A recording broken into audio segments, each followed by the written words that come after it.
Most people think that they get accounting software and it's going to fix all the problems in their business. They sign up to Xero, they click next, next, next, next, and they think they're all done.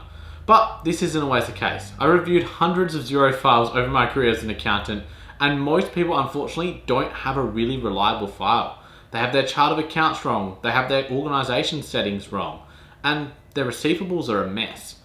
What I'm going to do here today is go through a real example of a Xero file, how I like to set them up for success so that you have reliable data that you can actually rely on.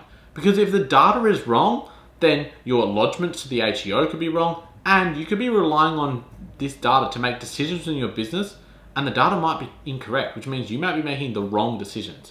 So it's so vital that you get this right. So what I'm going to do here is bring you into the Xero demo file, show you some of the key things that I like to check off as an accountant when working through a Xero file. So the first thing we want to do is make sure we've got our organizational settings correct.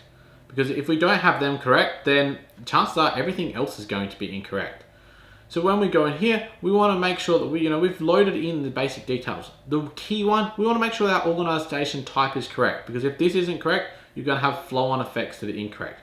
We can go through and add all of our contact details if needed, but that's the most important thing. We then want to go over to our financial settings, and we want to make sure these are also correct. One of the key things that I see people get wrong is this one here, and that's the GST accounting method. Are you on the cash or accruals basis? Because if you don't get this correct, it's going to stuff up a lot of your reports within your system. So make sure that's correct.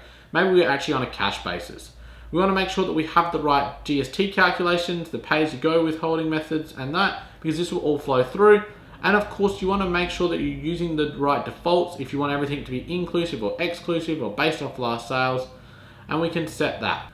Once we've got all of that correct, we want to make sure our chart of accounts is correct. Now, our chart of accounts will be different for every single person, but you want to make sure that you're using the right template to start with. And unfortunately, Xero doesn't give you a great template, but I have managed to score some great templates from Xero in the past.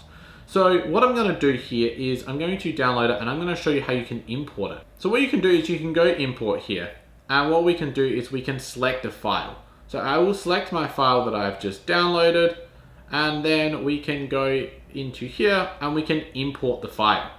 So these are Xero ones that I actually received. They have a company one, a trust one, a partnership one, a sole trader. If you're looking for them, send us a message and I can send them through to you. Once we import that file, it will then import the chart of accounts, and this will give us a better setup. So for trusts, it will have trust distribution stuff. For companies, it will make sure you've got your share account, your loans to directors. For sole traders, it's going to be more basic and strip out the things we don't need. For partnership, again, it's going to have both partners in there or multiple partners. Once we do that, it's going to update our chart of accounts. So I always do this when I'm first working with a client to make sure we've got the chart of accounts that we want. So once we have a chart of accounts, we can then add in extra codes to suit our situation. For instance, maybe we're a client and we sell on eBay and we're going to get charged eBay fees and we want to track that. So we might go here and we might add a new account and we might add a new expense code here. We'll give it a number. I like to keep them in alphabetical order. And we might go, this is going to be eBay fees, and we know we get charged GST all the time. We add that, and now we can allocate our expenses to that code. And I always say to people, you can run with very limited codes or you can run with lots, but the advantage of running with lots is when you do reporting, you can now compare. So for instance, if we have no eBay fees this year, but we had eBay fees last year, well, now we know that maybe we're missing them. Have we not entered something correctly? If you are interested in signing up to Xero, there is a link in this description where you can get quite a hefty discount for a period of time for new signups. So I'd love for you to go down there, join up and get started and follow these steps as you're going along. Anyway, let's get back into the video. The next thing we want to do is make sure we have our bank feeds set up. So this is obviously a demo file and we've got two different bank accounts here, a business bank account and a business savings account. But we can head over to the bank account screen and we want to make sure that we have every bank account that is linked to this entity linked in Xero. And where possible, this will also include credit cards and potentially loans. So what we want to do while it's loading here is make that list. Write them down on a bit of paper, write them down on some kind of sheets or something like that so that we know what we actually have within our business. So now we're on our bank account screen, we can go add bank account, and now we can go through and select the basic details of our account to make sure it is in Xero. And like I said, you want to make sure you've covered all the different bank accounts your business might have. So do that for your business bank account, set it up, follow the prompts, and then it will start to import the automatic bank feed into your file. So to check what information your bank account actually has, you can go in here and you can go view bank statements, and this will show you what has actually been imported into this file. So we will be able to see all the transactions are here. So you might go back to the start of when the file first started and you might go, well, there's transactions here on 13th of December, but I opened this account in October, so I know I'm missing some transactions. And this is another way to check, is that the first transaction here is a spend money of $6,000, and this account put the balance into -2.5. So it would indicate that doesn't really make sense. What's great is you can go here and we can import a statement. And when we import a statement, what is great, we can bring in those historical transactions. Now, some banks are great where they will give you a nice CSV file where you can easily go and import the file and you can just import that. But if not, you might have to actually get a PDF and recreate the data and import that into your file so we can bring all of the historic transactions in. You'll be able to see here on the upload screen that you can go ahead and do that, do your file, and then follow the prompts from there. I do always recommend to people, get this done earlier rather than later. The more manual imports you have, the more risk there is something goes wrong. So get that bank feed activated from as soon as possible. Once we start doing that, we'll be able to see our live feed. You can see it here and we can start reconciling. I'm not going to go into it in too much details today, but you can see there's some stuff here in the feed already coming through. We can set up bank rules. So this might be a smart thing to do if you've got a lot of recurring transactions.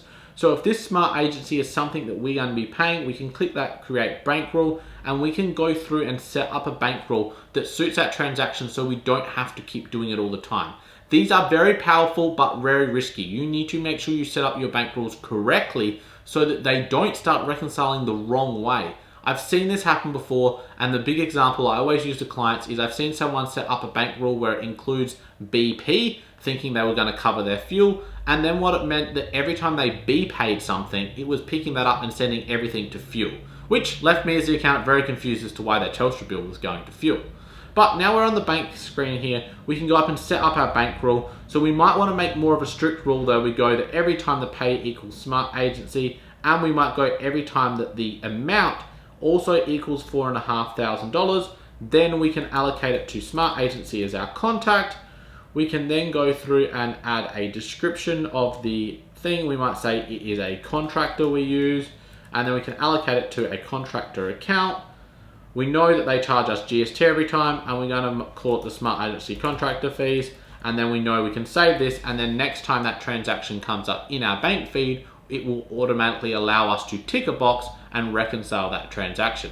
And this can obviously be really important for the things that come up all the time, or things that you know you need to split in a certain way that you don't want to forget about. Now you will see on your file, if you're the subscription owner, that Xero does now have an auto reconcile thing. Now this is a very new feature. I have very rarely used it yet, and it's something I'd be very careful about setting up. But it is something that's there, and it's something that's going to be built out. But like any AI features in software at the moment, I'd be very hesitant to use them with your live data. Now, when you are doing a bank reconciliation, what you do want to check is the reconciliation report on a regular basis to see if there is any issues. So you want to check this report on a regular basis. Maybe you want to now look and go, okay, last month, January, I think I've reconciled everything. Did I get it correct? And we're going to see things like here, like the imported statement balance is out. Well, this might mean we're missing transactions. Maybe we haven't done that historical import. Or if we look at this current month, we might see things that aren't actually reconciled yet. So we've got payments here that haven't been matched up correctly in the bank statement and unreconciled lines. So until you see a perfect situation where there's no outstanding payments, there's no unreconciled things, and the imported balance matches what Xero's calculated, you don't know that your reconciliation is finished until that is the case. And then one of the other main areas is payroll. We want to make sure this is set up right from day one. We can obviously go into our payroll settings and get things set up. Obviously this demo file's already got it set up, but you want to make sure you're getting your right payroll calendars and things like that in there correctly. Of course, we want to load all of our employees in. So we want to make sure that we've got all of our employees that are working for us in the file ready to go. And of course, we want to make sure this information is accurate. So when you're going into your employee files, you want to make sure that you've gone through your proper onboarding process with the employees and you've got all their details correct. This is very important as a part of the employment tab, so we want to make sure we've marked them as an employee if they are, what income type they are, whether they're full-time, part-time or casual, we've got their start date, what payroll calendar they're going to be on, and have they got an ordinary hours approved, obviously adding their super membership in as well. We also want to make sure we've added in their tax details. This will come from their tax file number declaration. This is really important that you copy exactly what they've provided, because this will affect how much tax is withheld on them, and you don't want to get this wrong or you'll probably have an angry employee on your hands. You also want to make sure you set up their pay template, so put in the common things that are going to show up on their thing. This person might be on an annual salary, so we might put that in. They might be getting some commissions and director fees and things that are going to come every single week. We want to make sure if there's any deductions or any kind of things that are going to impact their pay, and of course have their super stuff set up. You'll need to do this if they're over 18 and they're required to have super. You'll have to have this in there. The other big thing now is single touch payroll, so you'll need to get this set up. You'll need to get the connection right. You'll be able to then see on the single touch payroll screen, which you can get here from Payroll, single touch payroll, what pay runs haven't been filed, and then you can also do your end of year finalization in Xero. So this is really important to understand when you've got to get this done by, and make sure that you've actually got it done on time so your employees can do their personal tax returns. The most important thing is to get this right from day one, so you don't cause yourself a massive fix-up job later on, because chances are you probably won't be able to fix it up yourself. You'll have to engage an accountant or bookkeeper, and it can become quite expensive to fix up a really messy Xero file. If you want to know more about how Xero could help you, this video is a little bit older on my channel, but it's also about some Xero tips and tricks that could help you better take advantage of this really powerful accounting software. I thank you for watching this one, and I look forward to seeing you over there.